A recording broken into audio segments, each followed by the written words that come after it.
Olá, estudantes! Sou a professora Luana Jensen de Língua Portuguesa. Ei, bonitos, bora revisar os assuntos que estudamos para fazermos uma boa prova? Hoje a aula vai ser diferente. Só vamos resolver questões sobre vários assuntos que já vimos em aulas anteriores. Preparados para essa viagem? Então, vamos estudar? A primeira questão diz o seguinte: leia o texto e responda a questão. Aquarela. De uma América a outra, eu consigo passar num segundo. Giro um simples compasso e num círculo eu faço o mundo. Um menino caminha e caminhando chega num muro. E ali logo em frente, a esperar pela gente, o futuro está. E o futuro é uma astronave que tentamos pilotar. Nosso enunciado diz o seguinte: qual trecho da música possui metáfora? Letra A, um menino caminha. Letra B, a esperar pela gente o futuro está. Letra C, e o futuro é uma astronave. Ou letra D, e caminhando chega num muro. Bonitos, antes de analisarmos as alternativas, vale lembrar que a metáfora é uma figura de linguagem que compara dois elementos diferentes, mas sem usar as palavras como ou parece. É quando dizemos que uma coisa é outra, para deixar a ideia mais bonita ou mais literária. Bom, primeiramente dizer que a metáfora no verso "um menino caminha" não está correto, porque aqui a frase está falando de algo bem literal. Um menino está andando. Nada de comparação escondida. Então, vamos eliminar a letra A. Além disso, pessoal, o verso "a esperar pela gente o futuro está" também não traz nenhuma metáfora. Ele só está dizendo que o futuro está ali, esperando, como se fosse uma pessoa, dando vida ao futuro, mas sem fazer uma comparação com outra ideia. Eliminem a letra B. E a letra D, com o trecho "e caminhando chega num muro", também não é metáfora. Ela está dizendo que o menino caminhou e encontrou um muro. E pode até ser simbólico, mas está sendo usado de forma direta, objetiva. Mais uma para conta. Sobrou só uma opção. No verso "e o futuro é uma astronave", tudo muda de figura, bonitos. Aqui sim temos uma metáfora. O futuro é comparado a uma astronave. É só uma forma criativa de dizer que o futuro pode nos levar para longe, para frente, como se fosse uma viagem. E o mais legal, essa comparação foi feita sem usar as palavras como ou parece. Por isso, sabemos que é uma metáfora de verdade. Por isso, vamos marcar C de carequinha e é a correta. Bora para a próxima, leiam comigo. Leia o texto e responda a questão. Peixe vivo. Como pode o peixe vivo viver fora da água fria? Como pode o peixe vivo viver fora da água fria? Como poderei viver? Como poderei viver? Sem a tua, sem a tua, sem a tua companhia. Sem a tua, sem a tua, sem a tua companhia. Nosso enunciado diz o seguinte: a cantiga tem rimas. Letra A, para ser cantada e memorizada. Letra B, para causar humor e divertir. Letra C, para ser declamada como poesia. Ou letra D, para contar uma história real. Bonitos, vamos iniciar nossa análise relembrando que a cantiga é um tipo de música com letra curtinha, cheia de repetições e rimas que ajudam a fixar a letra na memória. Ela geralmente tem uma melodia simples e é muito usada com crianças por ser fácil de lembrar e cantar. Assim, a letra B diz que a cantiga tem rimas para causar humor e divertir. Olha, a gente até se diverte cantando, é verdade. Mas essa cantiga aí fala de sentimento, de querer estar com alguém, como no trecho "sem a tua companhia". Isso tem mais a ver com saudade do que piada ou brincadeira. Então, mesmo sendo uma música leve, o objetivo dela não é fazer rir nem causar humor, e sim expressar um sentimento. Por isso, vamos eliminar a letra B. Além disso, pessoal, podemos até perceber que a cantiga parece uma poesia, porque tem rimas, repetições e um ritmo gostoso. Mas o que faz uma cantiga ser cantiga é justamente isso. Ela foi feita para ser cantada, com melodia, e não só falada como um poema. Eliminem a letra C. E a letra D diz que a cantiga serve para contar uma história real. Muitas vezes as cantigas inventam situações ou misturam realidade com fantasia, como um peixe que sai da água ou uma boneca que fala. Isso mostra que elas não são feitas para contar fatos reais. Então, eliminamos a letra D também. Sobrou só uma opção, hein, galera? A letra A diz que a cantiga tem rimas para ser cantada e memorizada. E é exatamente isso. As repetições e rimas são feitas para facilitar o canto e fazer com que a gente grave rapidinho a letra. Por isso, a de amiguinhos é a correta. Maravilha, hein, bonitos? Próxima questão. Leiam comigo. Leia o texto e responda a questão. Propósito. De rosto aberto, de peito erguido, bem aguçado cada sentido. Tecer com calma meu pensamento. Palavra justa, olhar atento. Com passo firme pisar no chão e com amor no coração abrir os braços. Em união com toda a terra, com cada irmão. Bonitos, aguçado significa atento, capaz de perceber as coisas com clareza. Nosso enunciado diz o seguinte: o poema apresentado, letra A, não possui rimas entre os versos? Letra B, possui 2 estrofes de 8 versos?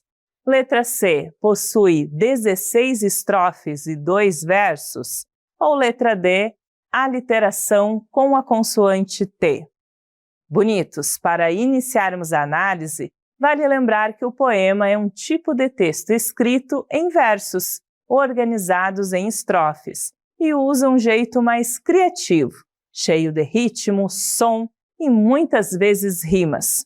Os poemas são feitos para transmitir sentimentos, ideias ou reflexões por meio da linguagem poética. Bom, primeiramente, a letra A diz que não possui rimas entre os versos, mas se lermos com atenção, percebemos que possui sim algumas rimas suaves, como pensamento, atento, chão, irmão. Então, não podemos dizer que não tem rima nenhuma. Eliminem a letra A. Já a letra B diz que o poema possui 2 estrofes de 8 versos, e isso está certinho. Dá para contar direitinho. São 2 partes com 8 versos cada. Por isso, B de beijinho poético. Essa é a correta. Além disso, pessoal, a alternativa C, que diz que o poema tem 16 estrofes e 2 versos. Na verdade, são 2 estrofes e, como já vimos, o total de versos é que é 16. A letra confundiu tudo, então podem riscar também. E a letra D traz a indicação de que o poema apresenta a aliteração com a consoante T. Apesar de termos palavras com T, como tecer, atento e todo, essa repetição não é forte nem constante o bastante para ser considerada uma aliteração marcante no poema todo. Então, essa também não vale. Olha só, bonitos, vocês são feras, hein? Bora para mais uma questão? Leiam comigo. Leia o texto e responda a questão. Matilda levantou-se e começou a dizer a tabuada do 2. Quando chegou ao 2 vezes 12, 24. Ela não parou. Continuou com 2 vezes 13, são 26. 2 vezes 14, são 28. 2 vezes 15, são 30. 2 vezes 16. Pare. A senhorita Mel pediu. Ela estava fascinada com aquele desfile perfeito de números. Até onde você sabe? Até onde? Não sei, senhorita Mel. Acho que até bem longe. Matilda respondeu. A senhorita Mel ficou em silêncio por alguns segundos, refletindo sobre o que acabara de ouvir. Nosso enunciado pede o seguinte: no trecho destacado, em que parte a senhorita Mel falou com a Matilda? Letra A. Ela estava fascinada com aquele desfile perfeito de números? Letra B. Até onde? Não sei, senhorita Mel. Letra C. Pare, a senhorita Mel pediu. Ou letra D. Acho que até bem longe, Matilda respondeu.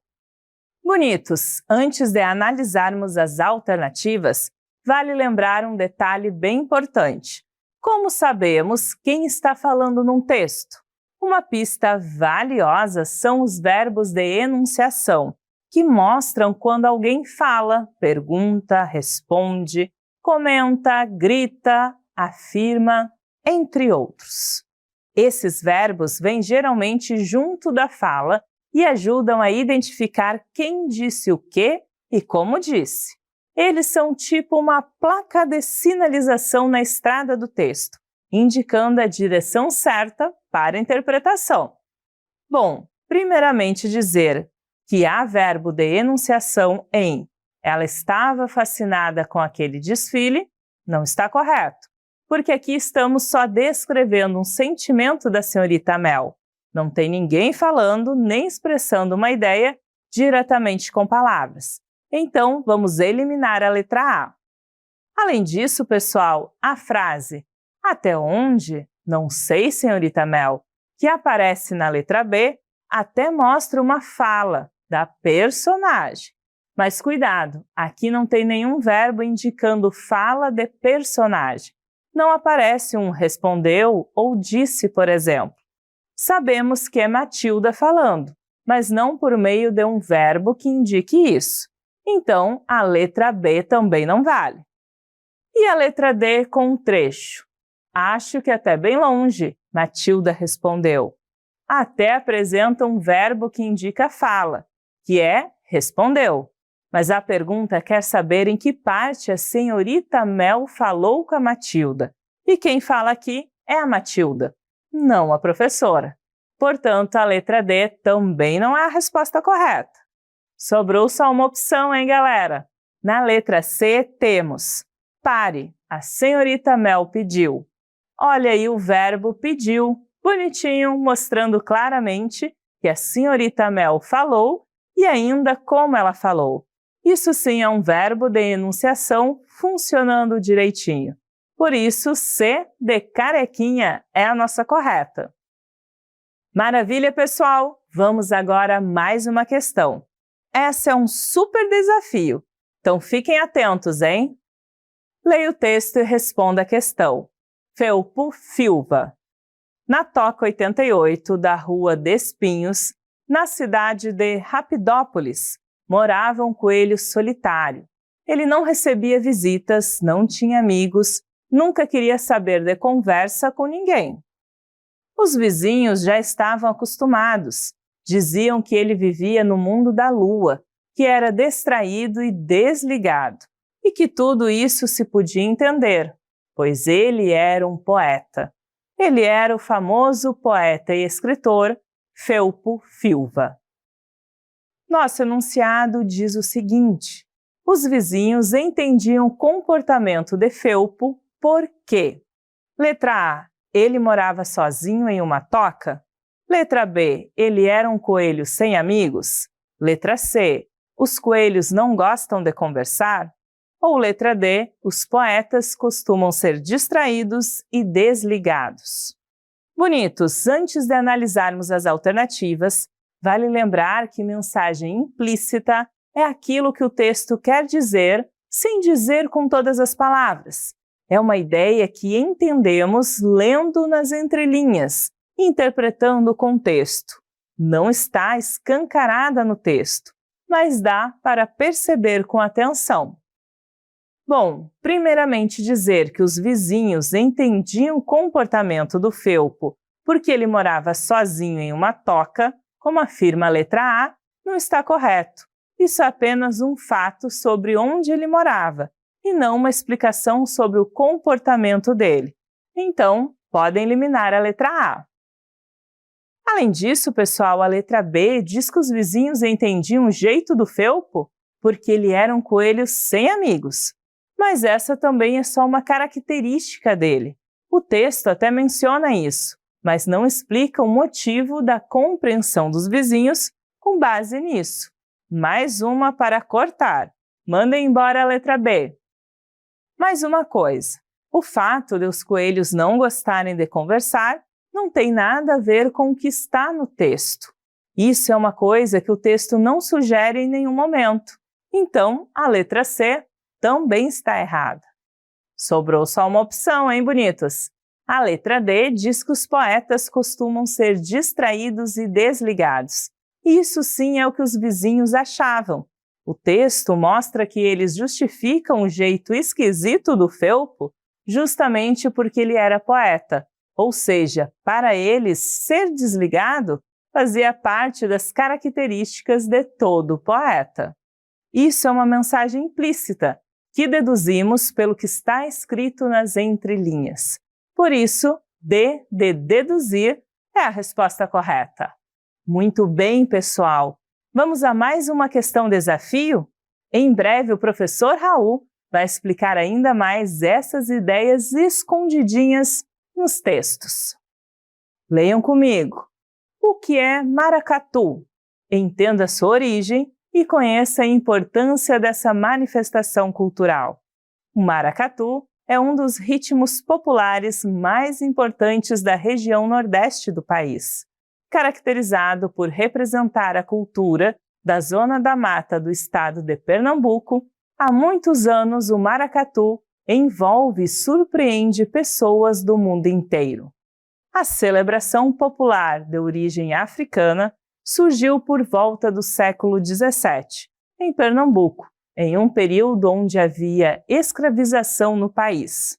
Segundo informações divulgadas pelo JC Cultura, o maracatu seria um festejo que relembra a coroação dos reis do Congo, que ocorriam em diferentes partes do Brasil desde o período colonial.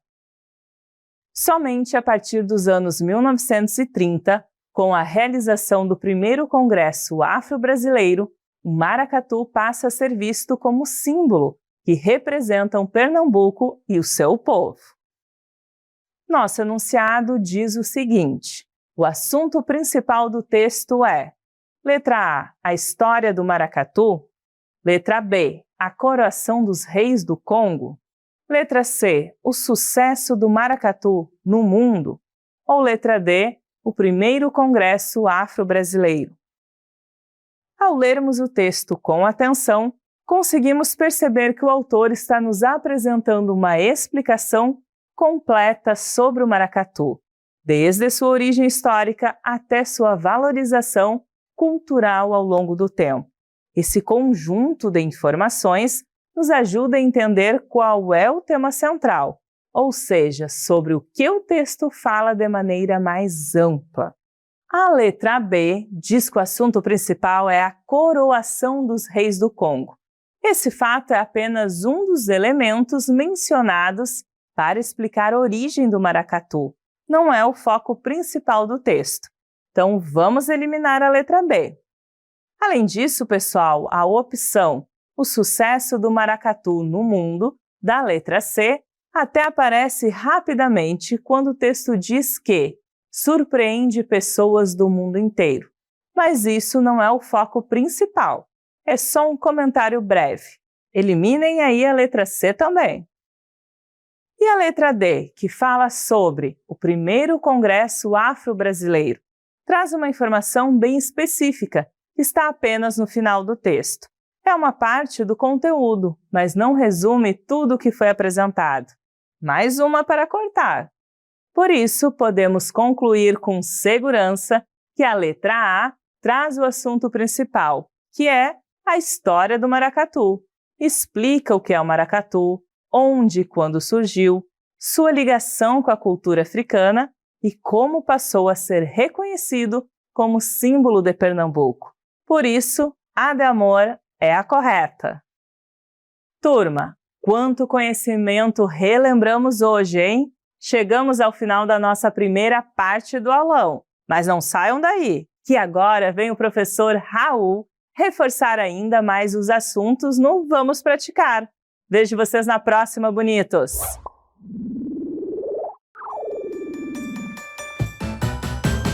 Fala galerinha, hora de começar. Pimpolhos e pupilos prontos pra brilhar. Bonitos e bonitas, vem participar. Com a Super Ensino vamos praticar. Vamos começar. Vem participar. Vamos praticar. Vamos praticar. Vamos praticar. Olá, pupilinhos! Tudo bem com vocês? Eu espero que sim! Hoje eu vou ajudar vocês a praticar dois assuntos muito importantes, que são os seguintes: como identificar as informações implícitas e o tema de um texto. Prestem bastante atenção, pessoal, e divirtam-se! Vamos à primeira questão? Leia o texto e responda à questão. A borboleta. Trazendo uma borboleta, volta Alfredo para casa. Como é linda, é toda preta, com listas douradas na asa. Contente, o menino grita: é a primeira que apanho. Mamãe, vê como é bonita, que cores e que tamanho. Vamos lá, gente. Apanhar significa pegar ou recolher com as mãos. E o comando da questão é o seguinte: qual a mensagem implícita do poema? Letra A. A borboleta tinha listas douradas na asa. Letra B. A mãe de Alfredo amou a borboleta. Letra C. A borboleta é um pouco azulada. Letra D. O menino nunca tinha pegado borboletas. Agora é com vocês, pupilinhos! Tempo na tela!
Pupilos, antes de analisarmos as alternativas, vamos conversar sobre o que é uma mensagem implícita.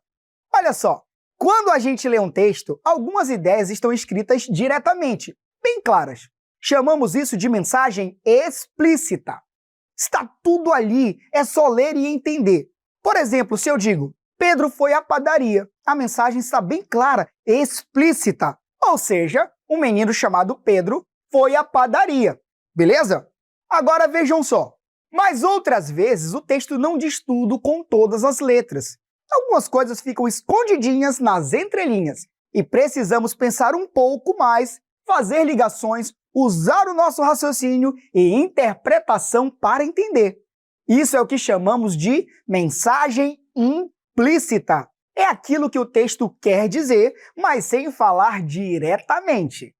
Por exemplo, se eu digo, finalmente o Pedro foi à padaria.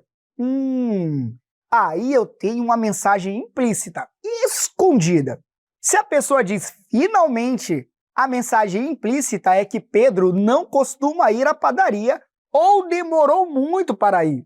Isso não está claramente escrito no texto, mas conseguimos entender se usarmos a dedução, ou seja, se a gente pensar um pouquinho mais para além do texto. Agora que entendemos isso, vamos analisar as alternativas. Primeiramente, vamos ver a frase "é toda preta com listas douradas na asa". Bom, essa informação está bem clara no texto. Ela traz uma informação explícita, não implícita. Então, vamos eliminá-la. Tá bom, mas e a frase "a mãe de Alfredo amou a borboleta"? Será que é uma informação implícita? Pupilos, o texto não fala nada sobre a reação da mãe. Não diz se ela gostou, não gostou, nem se respondeu ao menino. Então, não podemos afirmar isso, certo? Como não temos nenhuma pista direta ou indireta no texto, também eliminamos a alternativa B. Agora olhem essa aqui. A borboleta é um pouco azulada. Peraí, isso é invenção, viu? Porque o poema não fala nada sobre azul. As únicas cores que aparecem são preta e dourada. Essa alternativa está totalmente enganada, então não vamos considerá-la. Sobrou só uma, hein, pupilos? Vamos ver o que diz o menino nunca tinha pegado borboletas. Ahá! Achamos a informação que está implícita no texto, pupilos. Olhem o que o poema diz. É a primeira que apanho. Mamãe, vê como é bonita. Pupilos, esses versos são bem importantes. Quando Alfredo diz que é a primeira borboleta que apanha, ele está revelando implicitamente que nunca tinha pego uma antes. Ele não precisa dizer com essas palavras, nunca peguei uma borboleta, mas entendemos isso por meio da frase. Isso é uma mensagem implícita porque não está explicada diretamente, mas a gente deduz com facilidade. Então, a letra D de dedução é a resposta correta. Meus queridos, guardem isso no coração de vocês. A mensagem implícita é aquilo que a gente entende mesmo que o texto não diga com todas as palavras. Usamos as pistas do texto e o nosso raciocínio para descobrir o que está sendo dito nas entrelinhas. E é isso que a gente fez aqui. E vamos que vamos, pupilos! Vamos fazer uma próxima questão. Leiam comigo. Leia o texto e responda à questão. Pupilos, observem que temos um cartaz que diz: valorize cada gota. O que é pouco para você pode ser tudo para alguém. Vamos lá, que mensagem podemos inferir a partir desse texto? Letra A, existem pessoas que não têm acesso à água. Letra B, a água não é valorizada pelas pessoas do Brasil. Letra C, a água é menos preciosa do que o dinheiro. Letra D, existe pouca água no território brasileiro. Agora é com vocês!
Pupilos, vamos analisar juntos as alternativas, lembrando do que conversamos sobre informações implícitas, ou seja, aquelas que não estão ditas de forma direta, mas que podemos perceber ao interpretar o texto com atenção.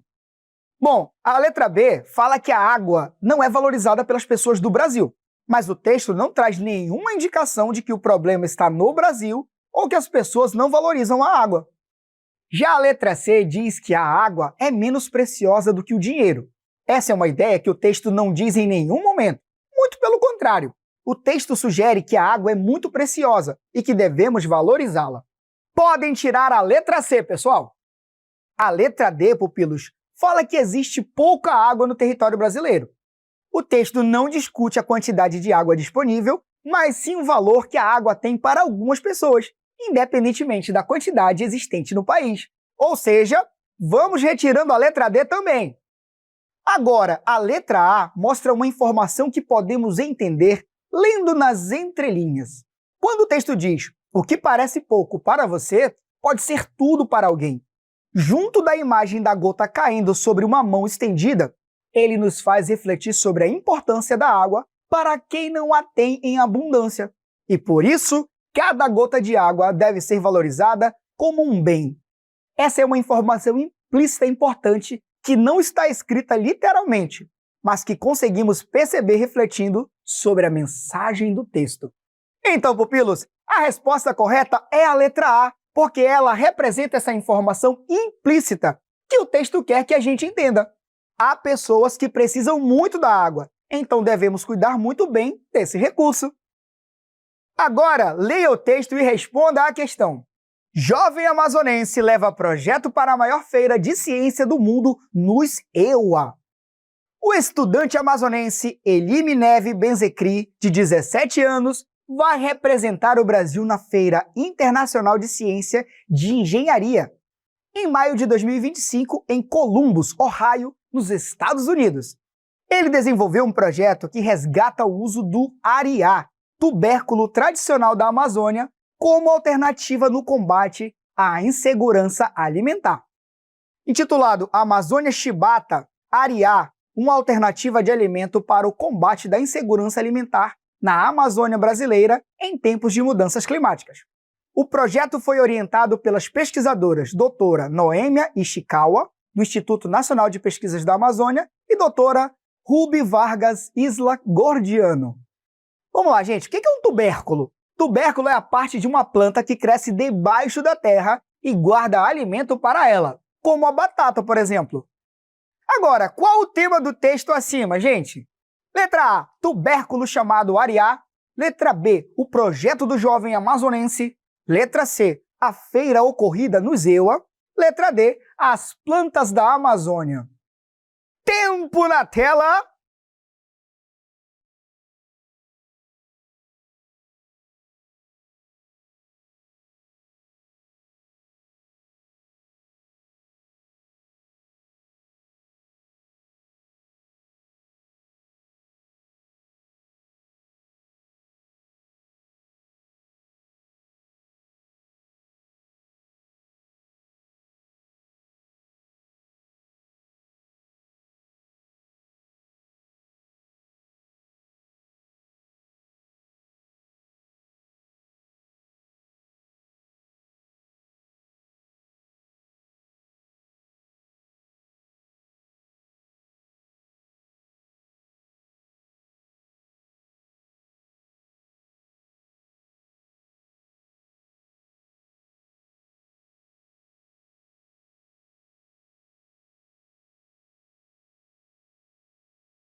Então, pupilos, antes de analisarmos as alternativas, vamos conversar um pouco sobre o que significa o tema de um texto.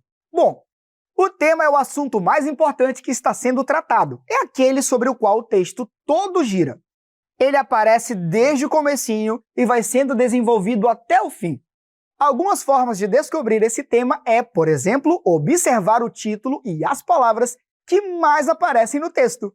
Por exemplo, em um texto chamado A Princesinha Encantada, em que aparecem várias vezes as palavras criança e princesa, podemos chegar à conclusão de que o tema é a infância da princesa. Entenderam, pupilos? Então leiam o texto com atenção e procurem saber qual é a informação principal, aquela que comanda todas as outras informações do texto. Agora que entendemos o que é tema principal, vamos ver por que algumas alternativas não são corretas. Bom, a letra A fala sobre o tubérculo chamado areá. Esse tubérculo aparece no texto, sim, mas é apenas parte do projeto do estudante. O texto não é sobre o areá em si, e sim sobre o que o estudante fez com ele. Por isso, essa alternativa traz só um detalhe, e não o assunto principal.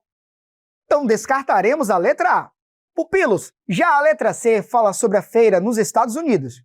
Essa feira é mencionada, mas só como o lugar onde o estudante vai apresentar o seu projeto. O texto não fala sobre como é a feira, quem mais participa, nem o que acontece lá. Então, essa alternativa também mostra apenas uma parte pequena da história. Eliminaremos a alternativa C. Já a letra D diz que o tema são as plantas da Amazônia. Meus queridos, esse texto nem fala sobre várias plantas, só menciona uma e bem rapidinho. Então, essa opção também está fora de questão. Muito bem, pupilos! Então, qual a resposta correta? Vamos voltar ao nosso texto. O título já nos dá uma dica. Jovem amazonense leva projeto para a maior feira de ciência do mundo nos EUA. No primeiro parágrafo, já ficamos sabendo que o estudante Eli, de 17 anos, vai representar o Brasil com um projeto sobre o areá, um tubérculo da Amazônia, como alternativa para combater a insegurança alimentar, ou seja, como forma de alimentar a população mais carente. Depois disso, o texto continua explicando o nome do projeto, qual foi a ideia principal dele e quem ajudou o estudante a desenvolvê-lo. Ou seja, tudo que está no texto gira em torno do projeto que o Eli criou e do reconhecimento que ele está recebendo por isso. Portanto, a alternativa B é a resposta correta, porque o tema principal do texto é o projeto do jovem amazonense. Leia o texto e responda à questão. Formigas produzem leite? Descoberta surpreende cientistas. Elas não se movimentam, não se alimentam, não fazem nada óbvio em meio a toda a agitação em curso no formigueiro, afirma Daniel Cronauer, da Universidade Rockefeller, em Nova York, Estados Unidos, que é mirmecólogo, um cientista que estuda formigas. Nesta semana, em um novo artigo publicado na revista científica Nature, Cronauer e seus colegas revelaram que algumas formigas, que geralmente passam despercebidas, prestam um serviço crucial à colônia. Seus corpos em desenvolvimento produzem uma substância semelhante ao leite, que fornece nutrientes importantes para o restante da colônia. E esse fenômeno não está presente apenas em uma espécie, mas em no mínimo uma espécie em cada uma das 5 principais famílias de formigas. Bom, meus queridos, o texto tem como assunto principal, a letra A, as formigas que são operárias nas colônias. Letra B, as formigas que ajudam a abelha rainha. Letra C, os cientistas que estudam o leite das formigas. Letra D, o fato de certas formigas produzirem leite. Tempo na tela!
Pupilos, agora que vocês já leram o texto com atenção, vamos analisar juntos as alternativas para entender qual delas apresenta corretamente esse tema.